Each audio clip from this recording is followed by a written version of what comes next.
Dear students, once again welcome back to our channel Gyan lab. आप लोगों की NEET 2027 की जो प्रिपरेशन है उसमें हेल्प करने के लिए आज मैं एक इम्पॉर्टेंट टॉपिक लेकर आई हूँ, इम्पॉर्टेंट वीडियो लेकर आई हूँ।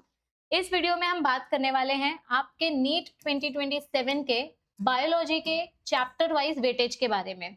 लास्ट 4 to 5 इयर्स का पूरा बायोलॉजी का वेटेज हमने कंपाइल किया और उसके हिसाब से अभी आपको भी पता है कि थर्ड में वाला जो अटेम्प्ट है वो रिकंडक्ट किया गया था 21 जून को, और आपका 2024 में जो एग्जाम हुआ था वो भी रिकंडक्ट किया गया था। तो ये जो लास्ट के 3-4 साल 5 साल के जो पेपर्स हैं इनको अच्छे से एनालाइज करके ऑब्जर्व करके मैं आपको चैप्टर वाइज वेटेज बताने वाली हूँ। चैप्टर वाइज वेटेज का बताने का फायदा क्या होता है, महाराष्ट्र बोर्ड के जो स्टूडेंट्स हैं आपको स्टेट बोर्ड की भी तैयारी करनी है और नीट की भी तैयारी करनी है। अब नीट की तैयारी करते वक्त मुझे पता है कि आपके ऊपर बहुत प्रेशर है, तो मैं हमेशा बच्चों को ये सजेस्ट करती हूँ कि आप महाराष्ट्र बोर्ड की तैयारी करने के साथ साथ नीट के हेवी वेटेज वाले चैप्टर्स पर फोकस करो, ताकि एटलीस्ट आपका बोर्ड्स का सिलेबस खत्म होते होते आपका नीट का भी 60-70% सिलेबस खत्म हो जाए।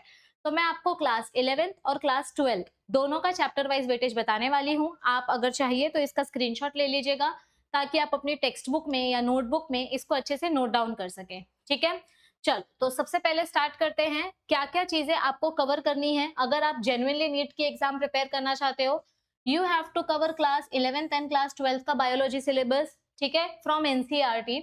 एंड एवरेज क्वेश्चन जो पूछे जाते हैं हर एक चैप्टर से वो एवरेज चैप्टर्स में बताने वाली हूँ। ये जो सिलेबस है ये आपको एनसीईआरटी से कवर करना है, ये मत भूलो। ठीक है, ओके चलो क्लास 11th के जो बायोलॉजी के चैप्टर्स हैं उनका वेटेज हम देख लेते हैं। So these are our class 11th के चैप्टर्स। ये देखो 2022, 23, 24, 25, 26, तो लास्ट 5 साल का अगर हम एनालिसिस देखें तो उसके बेसिस पे यहाँ पर आपको क्या दिखाई दे रहा है।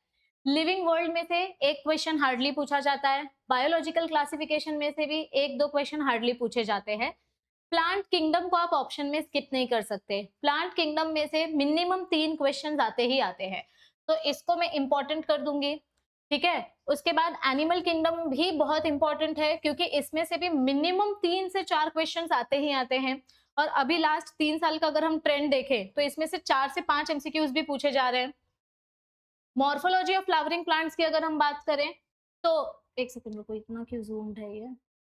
हाँ, मॉर्फोलॉजी ऑफ फ्लावरिंग प्लांट्स की अगर हम बात करें तो यहाँ पर आपको क्या दिखाई दे रहा है, according to the trends, past year trends, यहाँ पर कम से कम 3 एमसीक्यू मैं ऐसा बोल सकती हूँ कि इजीली पूछे जाते हैं। स्पेशली फ्लोरल फॉर्मूला से रिलेटेड इसमें क्वेश्चंस पूछे जाते हैं। एनाटॉमी ऑफ फ्लावरिंग प्लांट्स, ये देखो ट्रेंड के हिसाब से अगर हम चलें तो 2 से 3 एमसीक्यूज आराम से आ सकते हैं। ये 2 चैप्टर्स इंपॉर्टेंट है, मॉर्फोलॉजी वाला चैप्टर भी इंपॉर्टेंट है। Structural organisation in animals, this is also important क्योंकि इस चैप्टर में से भी कम से कम 4 एमसीक्यूज तो पूछे ही जाते हैं। Cell the unit of life, ठीक है, cell the unit of life में से भी आपको देखो एवरेज 3 से 4 का एवरेज बना हुआ है, तो यहाँ पर हम 3 to 4 एमसीक्यूज ऐसा कंसिडर करके चल सकते हैं। और ये चैप्टर इंपॉर्टेंट है क्योंकि इसी के बेसिस पे आपका cell cycle and cell division वाला चैप्टर है। बायोमोलिक्यूल्स महाराष्ट्र बोर्ड के सिलेबस के लिए भी इंपॉर्टेंट है क्योंकि एमएसटी सीईटी एग्जाम में भी आता है, नीट एग्जाम में भी आता है, तो इसका वेटेज भी काफी इंपॉर्टेंट दिया है यहाँ पर 5 मार्क्स। तो ये जो स्टार मार्क किए हुए चैप्टर्स हैं ये आपको कंपलसरी करने हैं। अगर आप ये चैप्टर्स महाराष्ट्र बोर्ड की टेक्स्ट बुक से भी अच्छे से कर लेते हो, जो महाराष्ट्र बोर्ड के बच्चे हैं, तो भी आपका सफिशिएंट कंटेंट कवर हो जाएगा। ठीक है, ओके, अब आगे के क्लास 11th के chapters, cell cycle and cell division, ये तो मैं महाराष्ट्र बोर्ड के स्टूडेंट्स को भी बहुत बोलती हूँ कि ये करो ही करो क्योंकि इसमें बेसिक्स हैं आपके माइटोसिस और मियोसिस का। अगर वही नहीं आएगा आपको तो आपका आगे का 12th स्टैंडर्ड का चैप्टर्स 4 चैप्टर्स पूरे पानी में चले जाएंगे। तो this is very important. Photosynthesis chapter थोड़ा सा कॉम्प्लिकेटेड है, उसमें से 1-2 एमसीक्यू आते हैं तो आप उसको मतलब थोड़ा बाद में कर सकते हो। रेस्पिरेशन चैप्टर महाराष्ट्र बोर्ड के स्टूडेंट्स के लिए इंपॉर्टेंट है लेकिन नीट में उसका बहुत ज्यादा वेटेज नहीं दिया है, तो इसको भी आप थोड़ा बाद में के लिए रख सकते हो। Plant growth and development easy chapter है, मोस्टली प्लांट हार्मोन्स के बारे में बात होती है तो हार्मोन रिलेटेड क्वेश्चंस पूछे जाते हैं। Breathing and exchange of gases, ये 2 जो चैप्टर्स हैं ये मिला के क्वेश्चन पूछे जाते हैं, तो 4 एमसीक्यूज बहुत मैटर करते हैं। एक्चुअली एक एमसीक्यू से आपका नीट का रैंक डिसाइड होता है, आपकी नीट की सिलेक्शन डिसाइड होती है, तो यहाँ पर एक एमसीक्यू बहुत इंपॉर्टेंट है। ठीक है, excretory products and there elimination, अगर हम इसकी बात करें तो इसमें से भी एवरेज 1 से 2 एमसीक्यू पूछा जाता है। लोकोमोशन इंपॉर्टेंट चैप्टर है, लेकिन कभी कभी या तो आता ही नहीं है क्वेश्चन, या तो आता है तो 2-3 क्वेश्चन आ जाते हैं।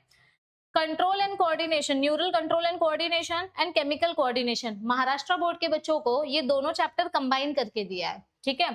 तो मैं सजेस्ट करूंगी कि इसको ऑप्शन में मत छोड़ो, 4 से 5 एमसीक्यूज आराम से इस चैप्टर में से आ सकते हैं, तो इसको ऑप्शन में नहीं छोड़ना है। तो यहाँ पर जो मैंने स्टार मार्क वाले चैप्टर्स किए हैं, ये आपको पहले प्रायोरिटी बेसिस पे करनी है। अब आते हैं क्लास 12th बायोलॉजी पे। देखो महाराष्ट्र बोर्ड के जो स्टूडेंट्स है ना, आपको जो मैं चैप्टर्स यहाँ पर स्टार मार्क करके दिखा रही हूँ, ये आप महाराष्ट्र बोर्ड की टेक्स्ट बुक से भी कर सकते हो और एनसीईआरटी से आप इसका रिवीजन कर सकते हो, क्योंकि महाराष्ट्र बोर्ड की टेक्स्ट बुक में भी काफी डिटेल में टॉपिक्स दिए हैं। तो आप दोनों से करोगे तो आपको बहुत अच्छे से वो चीजें समझ में आएंगी और याद रहेंगी, ठीक है। क्लास 12th के चैप्टर्स में आते हैं। चैप्टर नंबर 1 एमएसटी सीईटी के लिए भी इंपॉर्टेंट है, नीट के लिए भी इंपॉर्टेंट है। Chapter number 2 is very important. ये दोनों चैप्टर्स मिलाकर महाराष्ट्र बोर्ड का एक चैप्टर बनता है, तो ये दोनों बहुत बहुत बहुत इंपॉर्टेंट है। फर्स्ट यूनिट जो है रिप्रोडक्शन वाला, तो वो तो पूरा ही इंपॉर्टेंट है। Principles of inheritance, molecular basis of inheritance, ये सब इंपॉर्टेंट है। अब इसके बाद के जो 3 चैप्टर्स हैं वो थोड़ा सा साइड में रख सकते हो या बाद में कवर कर सकते हो। लेकिन फिर आता है बायोटेक्नोलॉजी, इसको तो आप गलती से भी ऑप्शन में नहीं छोड़ सकते, मैक्सिमम वेटेज कैरी करने वाला चैप्टर है। महाराष्ट्र बोर्ड की टेक्स्ट बुक में एक ही दिया है, यहाँ पे 2 पार्ट में डिवाइड किया है। महाराष्ट्र बोर्ड की टेक्स्ट बुक में एक सिंगल चैप्टर है। Then organisms and population, ecosystem and biodiversity, इसको भी आप थोड़ा सा बाद में कर सकते हो। तो क्लास 12th के जो चैप्टर्स हैं ये आपको प्रायोरिटी बेसिस पे करना है। मैं ऐसा नहीं बोल रही हूँ कि बाकी चैप्टर्स आपको करने ही नहीं है, बाकी चैप्टर्स भी करने हैं, लेकिन ये चैप्टर्स आपको प्रायोरिटी बेसिस पे सॉल्व करना है। तो इन्हीं चैप्टर्स को हम सबसे पहले क्लास 12th के ही चैप्टर्स कवर करने वाले हैं इस चैनल पे। तो ये जो नीट वाली हमारी चैनल है, यहाँ पर मैं आपको क्लास 12th का एनसीईआरटी का डिटेल लेक्चर स्टार्ट करने वाली हूँ। Class 12th NCERT detail lectures.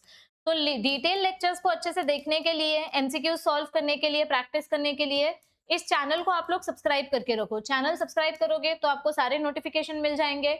और जितने भी आपके ऐसे फ्रेंड्स हैं जे महाराष्ट्र बोर्ड मधून बोर्ड एक्झाम्स देतात पण त्यांना नीट द्यायची पण इच्छा आहे, तर त्यांच्यासोबत पण ही चॅनल शेअर करा, म्हणजे त्यांना पण समजेल की त्यांच्यासाठी वेगळी एक नीटची चॅनल बनवली गेली आहे ज्यात त्यांच्यावरती जास्त फोकस केलं जाईल। आई होप इस वीडियो से आपको हेल्प मिलेगी, ठीक है, थोड़ा सा आपका मोटिवेशन स्टार्ट होगा पढ़ने का। तो मेक श्योर कि आप इस वीडियो को अपने ज्यादा से ज्यादा फ्रेंड्स के साथ शेयर करें, चैनल के साथ जुड़ें और बाकी की अपडेट्स के लिए आप हमारे साथ बने रहिए। All the best, thank you very much and see you soon.